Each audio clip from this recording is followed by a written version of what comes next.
Well, it looks like the Raiders still have a quarterback problem, because after this game against Dallas Cowboys, I really don't have any confidence in either one of these quarterbacks. Now, going into this week's matchup, there's been a lot of talks, and I kind of alluded to this in a previous video. AP was going to decide on who the starting quarterback was going to be after this game. And after watching this game and after seeing our Raiders lose in Las Vegas to the Dallas Cowboys 27-12, whew, oh my. It doesn't look good. It doesn't look good at all. Now, Gardner Minshew was coming into this game as a starting quarterback, and I was kind of excited about that because we get to see Gardner Minshew go out there and see how he would look like with the ones. Now, one person that didn't play in today's game was Davante Adams. There was a lot of talks back and forth whether or not he was going to play. Davante came out and even said that if he had a decision, he wouldn't want to play in this week's game. Wouldn't really mean much for him, which I understand. But at the end of the day, if you want to be a leader, it would be nice to have you out there at least one drive with Gardner Minshew. But I'm not going to harp on that too much. The biggest thing was the quarterbacks, and that's what everybody was looking out for going into this game. And Gardner Minshew came in and really didn't look that good. Out of one big play to Trey Tucker, who I'm going to get into in just a little bit, Gardner Minshew really didn't show a lot to me. He was inconsistent out there, and there was many times where Gardner Minshew would just overthrow his receiver or underthrow his receiver, and it was really frustrating to see. One reason why a lot of Raider fans, including me, really loved Gardner Minshew, at least, wanted him to get a chance out there, was the fact that he could move around in the pocket, and he showed that in this game. He was able to move around in the pocket. He didn't take a sack. Even when pressure was coming into his face, he was able to get the ball out of his hands like he did last week. The only thing was, this dude was inaccurate as fuck. Like, it was really frustrating to see a simple little pass. He can't even find his receivers. It really didn't do a lot for me to, get any confidence for him. And I feel like this was a perfect position for Gardner Minshew to go out there and prove himself. After last week's game, this dude balled out, and everybody looked at Gardner Minshew as the number one quarterback, including me. And I can say that, a lot can happen in 1 week. And yet again, I really don't want to take this game and just look at it and say, you know what, it's over. We don't really have a quarterback moving forward. As bad as it looked out there, I don't really want to jump off the train just right now. But as far as just talking about this game, Gardner Minshew didn't really make the most of his opportunities. Now, on top of that, another frustrating thing was the fact that we missed on so many opportunities. Shout out to the special teams. Shout out to Amir Abdullah, DJ Turner. They were able to get a fumble recovery on a punt, and we had a perfect field position to go down and score in the red zone. Now, we did not do that, obviously. Gardner Minshew had some horrible throws out there, and this wasn't even the only time he missed in the red zone. We took, I think 2 or 3 trips in the red zone under Gardner Minshew, and we were not able to capitalize, and those are points that we're leaving on the board. And that was one of the biggest criticisms for Derek Carr when he was over here. So why would we want to deal with that again? I don't know whether you want to blame Luke Getsy. I don't want to get ahead of myself, but right now I'm just critiquing the quarterbacks that we have on the roster right now, because we're expecting a lot out of these guys, especially going into this season under AP. Gardner Minshew went 10 for 21 for only 95 yards. Like I said, he didn't really make the most of his opportunities.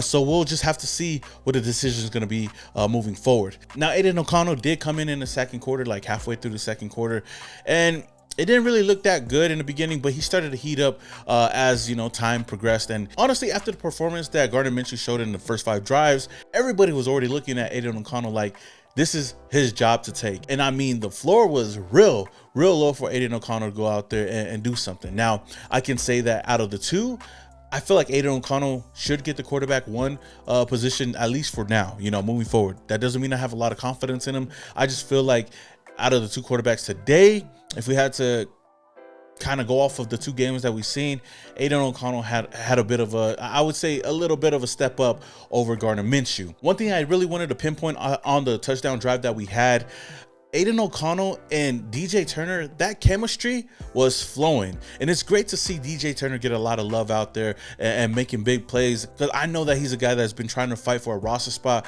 ever since he signed with the Raiders. And I feel like he showed out today in a huge way. But seeing that connection between Aidan O'Connell and DJ Turner on that touchdown drive was really huge. And speaking of that touchdown, shout out to AOC. Perfect play, perfect pass to Harrison Bryant to put the Raiders on the board.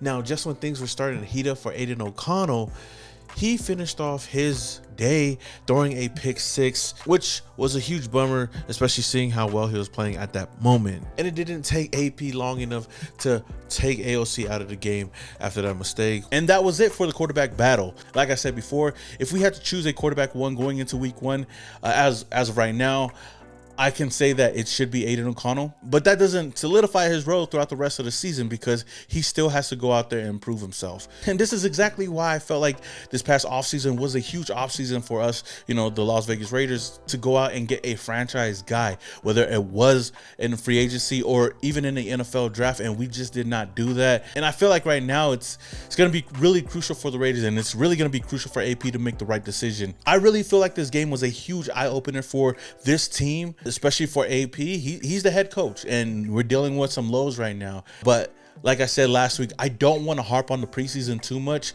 This is where we can make mistakes. This is where we could tune things up. This is where we can adjust and be better moving forward. Yes, we took 2 losses. Last week was, I think, a better loss than this week, but a loss is a loss at the end of the day. But I can also say that I'm still not too worried. Quarterbacks, yes, I am worried about that. But as far as the season moving forward, we always do good in preseason, and right now we're doing shitty. So like I said before, I'd rather do shitty in the preseason but do much better during the regular season, and I feel like that's where we're going to go. And the bread and butter for this team is definitely going to be the defense. We need this defense to go out there and ball out. But just to close off the quarterback talk, Raider Nation, who do you think should be the quarterback for week 1 after watching this game? Give me your thoughts down in the comments below. Now, I do want to talk about some of the pros and some of the cons that I've seen in this game. Now, one of the biggest pros that I've seen in this game is the wide receiver depth that we have on this roster.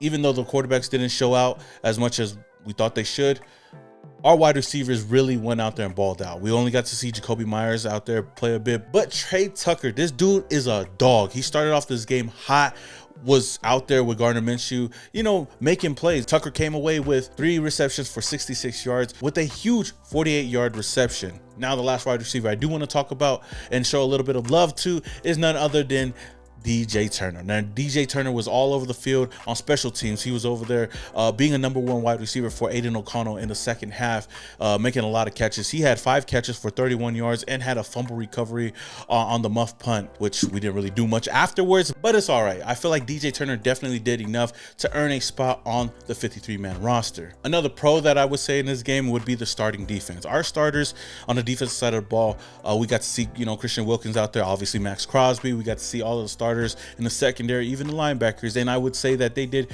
a really good job starting off this game. We only gave up 3 points, I think, in the first half.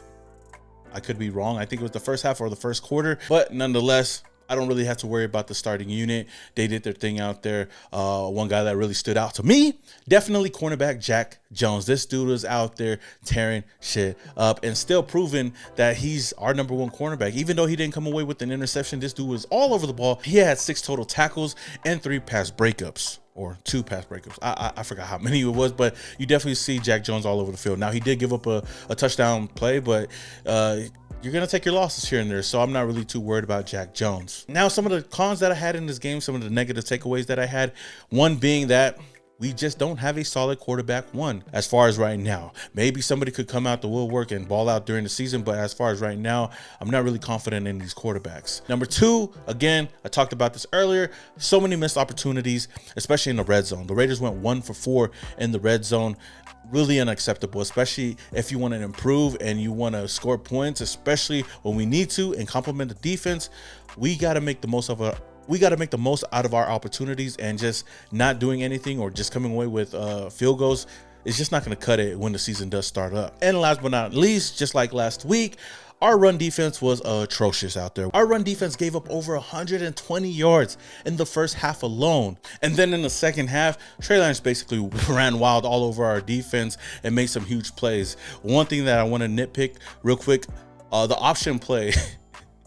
The one option play that I seen out there where Tyree Wilson had the edge, and this motherfucker was slow as shit. He couldn't stop Trey Lance to save his life. And I was like, man, it's the same thing that we've seen from last year. Tyree Wilson, big dude, got some type of power, but he has no type of speed out there to you know, set the edge. And that's something that I'm hoping that we could address before we go into the season, because this dude was a first round pick, and so far he's reminding me of Cleveland Farrell a little bit, you know, Cleveland Farrell 2.0. I'm just joking. I don't want to put that moniker on him just yet. It just seems like he's most likely going to be a great player or a solid player at the defensive tackle position. But just that play I see, and I was just like, damn, this dude, come on, News, you could do better than that, man. Overall, what can I say? We lost yet another game. I don't want to get too tied up in the preseason and, you know, just lose hope in this team overall. But there's going to be a lot of big decisions moving forward, and AP is going to have to make those decisions, and hopefully it's for the best, man. We definitely got to go into the season and start our strong, because we cannot go out there and play games just like this. But with all that being said, Raider Nation, how are you guys feeling after this game? What worries do you guys have? Who should be the starting quarterback going into the season? And what is one thing that you guys hope we can fix or address before week 1 of the NFL season? Let me know your thoughts down in the comments below. Until the next one, this is your boy Samoa Raider and your boys. Yeah.